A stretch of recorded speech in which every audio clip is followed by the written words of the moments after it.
Rúben Amorim is walking a tactical tightrope. Basically, on one hand, a Europa League dream. On the other hand, basically, the bruised pride of a Manchester United side drifting in the Premier League, basically. And it is also already confirmed that we are not going to be relegated. But then, make no mistake, every word from his latest press conference makes it clear. He's not here to finish the season quietly. Injuries, rotation, fatigue, pressure. He's managing it all. And this weekend's clash against Brentford isn't just another league fixture. It is a character check. It is also a test of the squad's depth and of Amorim's ability to hold it all together. So, what did United boss reveal ahead of this must navigate Premier League's tie against Brentford? Let's break it down. So first and foremost, welcome to United Talks podcast. My name is DJ Pablo, and we're breaking down, the press conference and reviewing every detail of Rúben Amorim's words in the press conference, so we can get a sense of what the next 24 to 48 hours looks and feels like for the next match for Manchester United, especially in the Premier League. So, number one, let's start with Amad Diallo's return, and it is massive. This is what Amorim said. Amad Diallo's return is massive. So let's start with the much needed positive. Basically, it was good to see Amad Diallo play yesterday, but Amad Diallo is back and he's been missed, sorely missed. The Ivorian made his first appearance since early February after being out for 3 months, coming on as a late substitute in the Europa League semi-final first leg against Athletic Club. Now, in those brief minutes, Amad brought energy, urgency, and directness that United had sorely lacked, basically. Before his injury, he was in electric form. 9 goals, 8 assists, and arguably the most creative spark in Amorim's attack. But here's what the manager had to say about Amad. He says, it's really tough on us because in that moment, he was the player that created all the situations. But now he's returning. You can feel that he's not so explosive in the moment, but he's a player with a characteristic left foot, and we don't have many players to do that. So it is massive for us. Now, Amad isn't just another squad player. He's a tactical weapon. He is left-footed, clever in tight spaces, and different from Garnacho, Anthony, or even Bruno as to what they can offer in the team. With United lacking 1v1 dribblers except for Garnacho and wide attackers who can, destabilize defenses, Amad's return could just be the X factor, especially, with legs tiring and, options thinning. I know Amorim mentioned Mazraoui reaching his limits, and we're going to talk more about that. So the next section or next question that was asked Amorim is with regards to injury concerns and rotation risks. Now, while Amad's return is a boost, elsewhere the picture remains grim. The fixture congestion is relentless. Thursday, Sunday turnarounds are testing even the fittest players, and Amorim knows the margin for error is shrinking. He revealed some key concerns, particularly with defender Mazraoui. Mazraoui, who is nearing a breaking point physically, that's what Amorim says. Nus cannot play. He is at the limit to get an injury. Amorim made it clear. As I'm talking about this now, I'm remembering how Mazraoui looked when he was subbed off. He was out of breath. He was tired because he was playing Saturday, Sunday, Thursday, back to back, like he was at his limit. And he's played so many games this season, if we're to go by that, basically. Now, Amorim made it clear that any player at high risk will not feature against Brentford.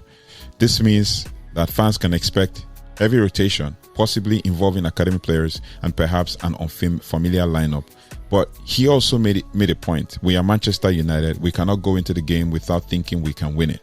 So expect a balancing act. This is what Amorim said. Expect a balancing act, protecting key legs while fielding a side still capable of taking 3 points. And that's the point Amorim is trying to make. We want to take 3 points, right? So basically, that is it. Now, there are some people that will wrap in cotton wool, and Rúben Amorim has kind of stated it, that one of them is Mazraoui. The next person is the next question we're going to deal with here, and that is Casemiro. Now, on Casemiro's renaissance, another standout theme from Amorim's media duties is Casemiro's resurgence. Basically, the Brazilian has gone from the fringes to a central figure in United's Europa League survival. Earlier in the season, even Toby Collier was getting minutes ahead of him. Now, Amorim admits Casemiro's experience and adaptability is irreplaceable. I remember that the question that he was asked was in regards to,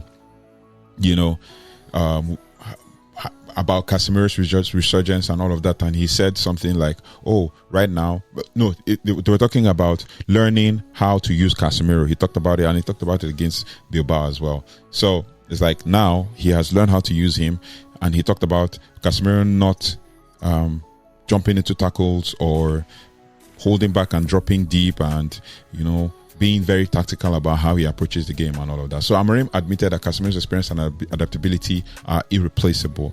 He says, "We have the data to show he worked really, really hard. Now, it's hard to take Casemiro out. But the turnaround wasn't just physical, it was tactical. We understand he cannot jump all the time pressing high, so we adapted. Sometimes we let him sit as the fourth defender with the wing backs pressing up." See, so for those who say Amorim cannot adapt, this is pretty clear. He just didn't say it out and out. And if he didn't say it, people wouldn't have seen what Amorim was trying to do. And sometimes on this channel, we talk about how Man United play and how we end up playing as a back four, more as a back three morphed into a back four with Casemiro sitting deep. He says, so obviously it's it's a subtle key shift. Subtle but key shift for Amorim, evolving this. And he says, giving Casemiro a role that suits his age, pace, and strengths. And it shows that Amorim is learning how to evolve, not just react. And that is key. But people keep saying, "No, Amorim, you need to change the tactics." Amorim, by the time it starts to work, we're not going to be talking about changing of tactics. We're now going to be talking about figuring out how these tactics, can be, or figuring out tactically how we can defeat, or how Amorim can be defeated or something. Whatever the case, we move on to section 4 of this whole thing. The struggle to balance two competitions. And that is the next question that was asked. When asked about the emotional toll of separating league and European form, Amorim didn't scapegoat it. "In this moment, it's hard to separate." He says, "We have to take a risk." In short, United's priorities are clear. Europa League takes precedence, obviously. And Amorim knows that the Premier League campaign is all but over in terms of Champions League qualification. But that doesn't mean that the games are meaningless. Every position in the Premier League earns the club more money, and that is what's key. That matters then, and this is what Amorim says. And then you are fighting for your pride. So, straightforward. And the line is telling. Manchester United may not have top 4 hopes anymore, but players still have contracts, reputations, and personal pride on the line. And Amorim wants to see that reflected on the pitch, even when he's forced to rotate. And then with regards to Brentford, this is the last section, but not the list. With regards to Brentford, the next obstacle. So what kind of team can we expect on Sunday? Well, expect the unexpected. That is what I can say.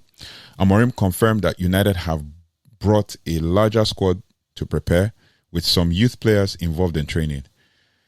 Now, he is likely to rest veterans like Casemiro and Bruno Fernandes. He's likely to also rotate at fullback where Mazraoui is already ruled out. Possibly give more minutes to Diallo, Menu, and to Harry Amas. Then Brentford, meanwhile, will come into the game with belief. They found form at the right time and will smell blood, especially knowing United have one eye on Europe. But Amorim isn't rolling over. He knows how to grind out results when it matters. But even though our Premier League form has been dwindling, Amorim always knows how to do this, how to grind results. And it will take some time, but we will get there. Now, to conclude this whole situation, this isn't just a season finale yet. But Rúben Amorim, for Rúben Amorim, every match is a minefield. One injury could end the Europa League dream. One poor result could unravel what's left of the league campaign, right? But he, through it all, he is learning, he's adapting, and he's trying to instill belief in the system and his squad. Now, Brentford is next, not a giant, but a danger. And how United can navigate this tricky Premier League fixture might just shape the rest of our season.